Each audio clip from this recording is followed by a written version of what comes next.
Hi, I'm Tom Lydon here in Hollywood, Florida at the Inside ETF conference. I'm here with Brian O'Donnell, David Partain from FlexShares.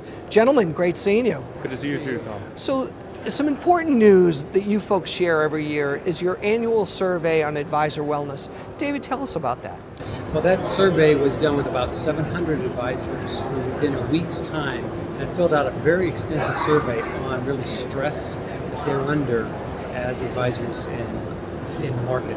Well, what are some of the things so regarding stress, are more and more advisors under stress these days, and do market volatility does that play a role in it? Yeah, so this is our second year. So last year, with the market just pretty much going straight up, we still saw stress.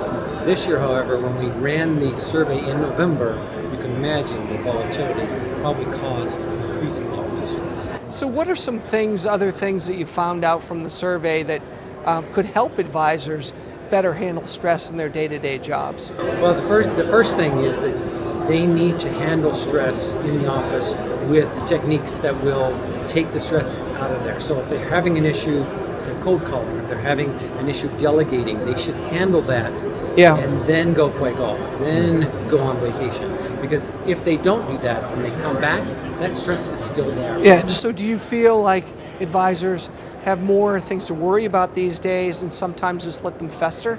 I mean, I would say, Brian, you've been dealing with advisors for many, many years. You see thousands of advisors. There's some that are pretty good at it. There's some that maybe get it pent up inside and get stuck in here. Yeah, as we know, we're all human and we all get stressed about our jobs no matter what we do. Some probably hide it better than others. Yeah.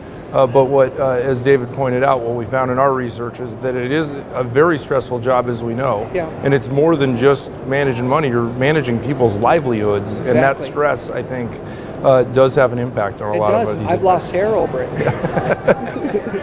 So what you're getting to, I think, is, and I know from Northern Trust, FlexShares, you guys have spent a lot of time building relationships, and it's not just about sales. It's about understanding each and every client, trying to help in any way you can. What would you say, David, that this survey has done to increase relationships? Well, at the end of the day, the advisor is running a business.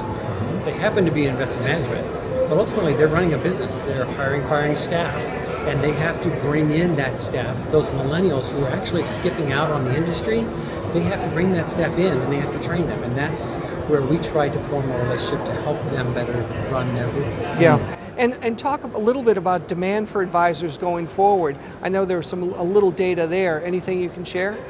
There's going to continue to be strong demand for financial advice, and that's what we learned, and even across generations. That's what Northern Trust has found, and that's what all of our clients in the advisor community have found as well. Are enough advisors going into the business? Well, Bloomberg ran a survey in 2017 that showed there were 289,000 advisors in the U.S., and by 2022, they predict that to keep that ratio the way it is today, there will be 200,000 advisors short.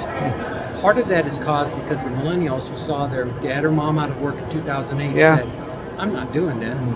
Part of it is the Gen X is just a smaller generation.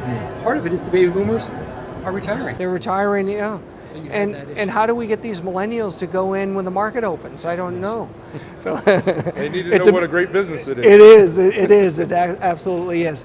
Well, you guys are great. It's great seeing you. And what I loved is you came here not to talk about your great investment strategies, because you've got a wonderful group. And if people want to find out more about FlexShares ETFs, they can just go to flexshares.com. Right. Yep. Excellent. Great seeing you guys. Thank you. Thanks, Tom. Appreciate you having us.